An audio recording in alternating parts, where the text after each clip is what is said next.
पौष महीने की पूर्णिमा साल की सबसे बड़ी और विशेष पूर्णिमा होती है, क्योंकि इसी दिन से माघ महीने के स्नान ध्यान नियम की शुरुआत हो जाती है। साथ ही कुंभ का मेला भी इसी दिन से आरंभ हो जाता है, जो कि अपने आप में अद्भुत है। आप चाहते हैं कि आप सभी के जीवन में, परिवार में वंश की वृद्धि हो, पुत्र की प्राप्ति हो, संतान के रोग इत्यादि मिटे, माँ लक्ष्मी की असीम कृपा हो, धन संपदा में अद्भुत रूप से वृद्धि हो, तो आपको एक बार जीवन में पूर्णमासी का व्रत धारण करना चाहिए। व्रत कथा में और शास्त्रों में आप किसी पंडित जी से भी संतान प्राप्ति और हमेशा ही जीवन में उन्नति के लिए कोई व्रत पूछेंगे अपनी राशि कुंडली अनुसार, तो वह सबसे पहले आपको पूर्णिमासी अर्थात सत्यनारायण भगवान के व्रत का सुझाव देंगे, क्योंकि यह व्रत कोई साधारण नहीं है, बहुत प्राचीनतम और गूढ़ रहस्य से छुपा हुआ यह व्रत है। तो आप सभी अगर पूर्णमासी का व्रत करते हैं तो अति उत्तम है, नहीं कर पाते हैं तो इन सरल से कार्य को अपने घर के मंदिर में कर आप अपने परिवार में सुख, सौभाग्य, पुत्र पौत्र का वरदान, जिस कामना के तहत आप संकल्प लेकर यह व्रत करेंगे वह कामना आपके निश्चित रूप से पूर्ण हो जाएगी और परिवार में समृद्धि होगी। सबसे पहले जानते हैं इस बार पूर्णिमा का व्रत कब पड़ रहा है, क्योंकि 2 दिन पूर्णमासी का दुर्लभ संयोग हो रहा है, तो व्रत किस दिन करना शुभ रहेगा इस बारे में बड़ी दुविधा हो रही है। तो पूर्णिमा तिथि शुरू होगी 13 जनवरी 2025 सुबह 5:03 से।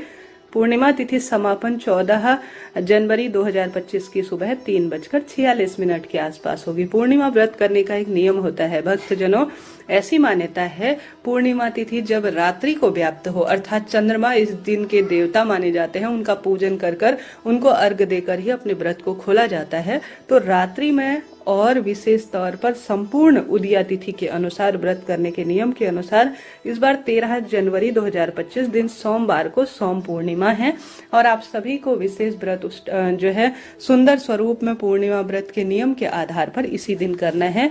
पूर्णिमा तिथि पूरे दिन रात्रि व्याप्त है, तो बहुत श्रेष्ठ स्वरूप में इस दिन संयोग बन रहे हैं, तो इसी दिन आप व्रत करें।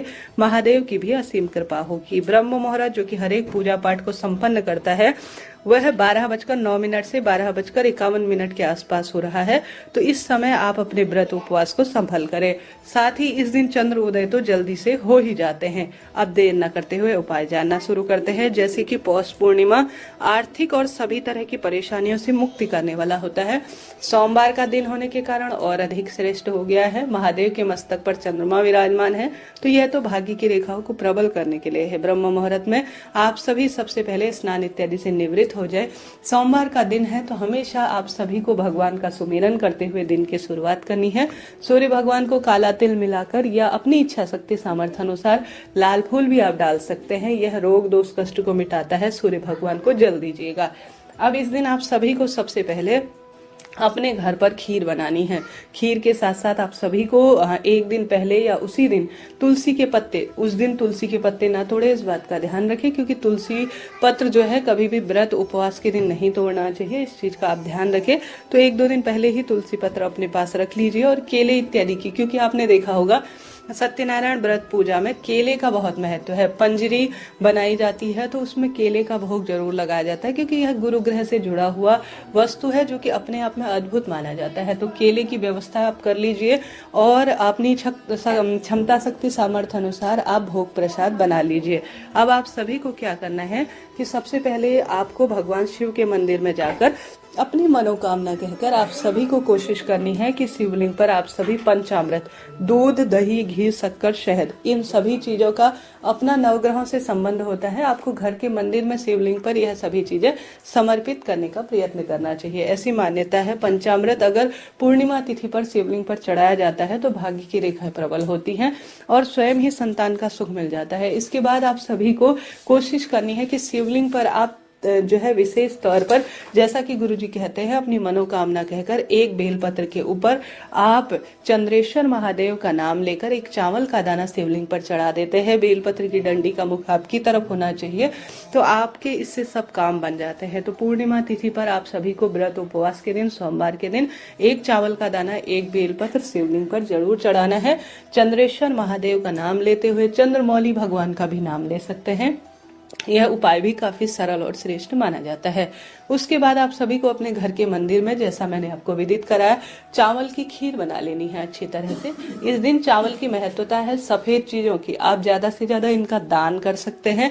जैसे कि गुरुजी कहते हैं, जिस व्यक्ति के जीवन में क्रोध बढ़ रहे हो, शारीरिक रूप से वह परेशान हो, दुख दरिद्रता बढ़ रही हो, तो किसी भी सोमवार के दिन आप किसी लाल कपड़े में बांधकर एक मुट्ठी चावल उस व्यक्ति का नाम गोत्र बोलकर स्पर्श कराकर शिव मंदिर में दान दे आते हैं, तो कुंडली में चंद्रमा की स्थिति मजबूत होती है और उस व्यक्ति के शारीरिक, मानसिक, आर्थिक पीड़ाओं से उसे मुक्ति मिल जाती है।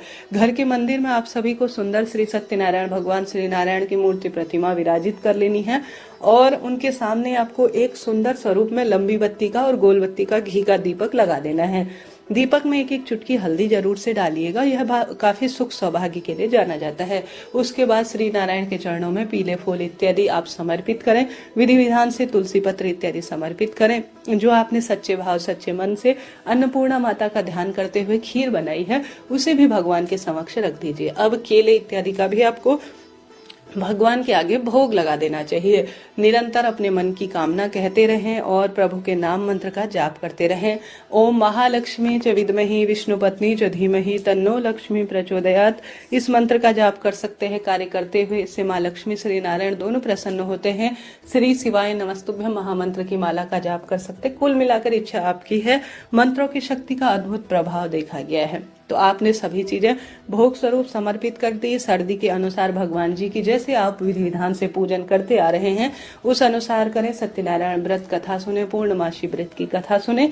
साथ के साथ सुबह के समय आप सभी जो पीपल वृक्ष है उसमें सभी देवी देवताओं का वास है, कच्चा दूध समर्पित करें। सोमवार की तिथि है तो बेलपत्र वृक्ष के नीचे भी कच्चा दूध समर्पित कर जल से सींचन करें। मीठा जल चढ़ाना और जो है दूध चढ़ाना, यह बहुत अधिक सुख सौभाग्य में वृद्धि करता है।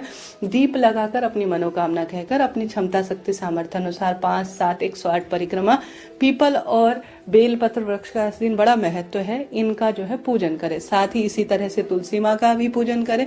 अद्भुत सुख की इससे आपको प्राप्ति होगी। उसके बाद आपको विधि विधान से यह कार्य कर लेना है। खीर इत्यादि बनाकर भगवान को भोग लगाकर जो भी कपूर इत्यादि से आरती की प्रक्रिया रहती है, परिवार के संग, पति पत्नी संग आप प्रार्थना कर संपूर्ण कार्य विधि करें।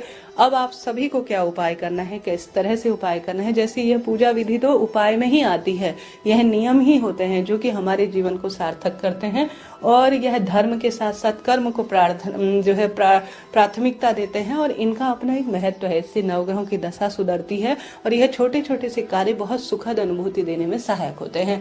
आप सभी ने भगवान को भोग लगा दिया, तुलसी पत्र इत्यादि समर्पित कर खीर भी आपको माँ लक्ष्मी के साथ साथ महादेव को भी अलग से लगाने का प्रयत्न करना चाहिए। फिर उसके बाद आप सभी को क्या करना है कि आपने खीर का और जो केले इत्यादि का भोग लगाया है, चने इत्यादि का, गुड़ का इत्यादि का भोग लगाया है, उसमें से एक हिस्सा आप जो है, जो यहाँ आसपास कोई भी बच्चे हैं जो कि गरीब है, निर्धन है या कोई ब्राह्मण जन है, उनके लिए आपको खीर का अलग से एक भाग निकाल देना है। उसमें आपको कुछ रुपए रखने हैं, दक्षिणा वगैरह कुछ, उसमें आपको केला इत्यादि रखना है। जो भी आपसे भोग प्रसाद इस दिन बना है वह रखें और उसमें थोड़ा सा आप वस्त्र इत्यादि रखें। पीले वस्त्र रख सकते हैं, ऊनी गर्म वस्तुएं रख सकते हैं, इच्छा आपकी है। दक्षिणा रख लीजिए। एक भाग उसमें से आप सभी गौ माता के लिए रख लीजिए, जैसे कि चना, केला, खीर इत्यादि एक भाग आप गौ माता के लिए रख लीजिए। एक भाग आप प्रसाद स्वरूप अपने लिए, अपने परिवार के सदस्यों के वितरित के लिए रख लीजिएगा। सबसे पहले आप दान के लिए निकालें,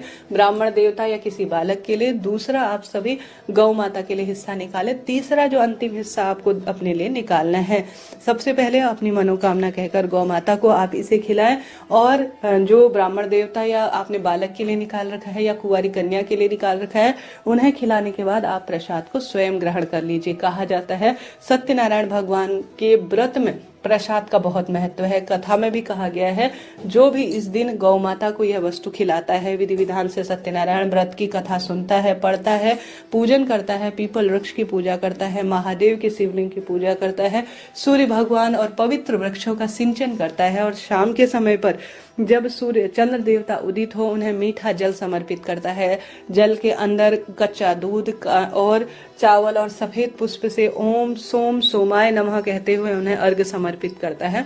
उसके कुंडली में नवग्रहों की दशा सुदृढ़ होती है, चंद्रमा की स्थिति मजबूत होती है और उसके रोग दोष कटकर जीवन में सार्थकता उसे स्वयं ही मिल जाती है। तो यह कार्य करना है और 3 हिस्सा आपको प्रसाद का कर ग्रहण कर अपनी झोली पसार कर महादेव, श्री नारायण, माता लक्ष्मी के समस्त दंडवत प्रणाम कर अपनी मनोकामना कहनी है। यकीन मानिए आपके जीवन में जो 5वां घर है कुंडली में वह संतान का है, उससे आपके संतान में बहुत अधिक वृद्धि होगी, सौभाग्य मिलेगा, रोग दोष कष्ट संकट पीड़ा से मुक्ति मिलेगी। कहा जाता है जो भी इस दिन केले का, चने का, पंजरी का भोग लगाकर भगवान को समर्पित करता है, खीर का समर्पित करता है, माँ लक्ष्मी उसके जीवन में धन धान्य की वर्षा करती है, उत्तम काया देती है, सौभाग्य देती है, पुत्र पौत्र का वरदान देती हैं। तो 3 हिस्सों में आपको इस प्रसाद को सुंदर स्वरूप में वितरित करना है, ग्रहण करना है और भाग्य की रेखाओं को प्रबल करना है। इस तरह से आपको यह दान, दक्षिणा, व्रत, उपवास, चंद्र देवता का पूजन, माँ लक्ष्मी, श्री सत्यनारायण भगवान का पूजन कर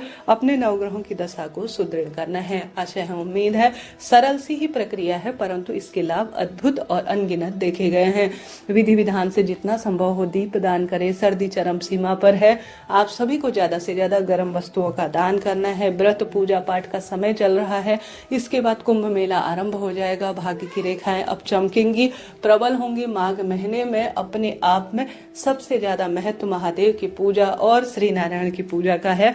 तो इस महीने आपको अपने भाग्य की रेखाओं को प्रबल करना है और पूर्णमासी के दिन संतान गोपाल मंत्र का जाप करें। महादेव के पार्थिव शिवलिंग का पूजन कर सकते हैं तो अत्यधिक शुभ और श्रेष्ठ इसे कहा जाएगा। साथ के साथ कनक धारा स्रोत, संतान गोपाल मंत्र इत्यादि का आप पाठ कर लेते हैं, आप श्री नारायण के महामंत्रों का जाप कर लेते हैं तो मंत्रों की शक्ति अद्भुत है। इनका प्रभाव सुंदर रूप से शास्त्रों में वर्णित कहा गया है। करके देखिएगा, लाभ होगा। तो चैनल को सब्सक्राइब कर लाइक करें, शेयर करें, कमेंट में हर हर महादेव लिखना न भूलें।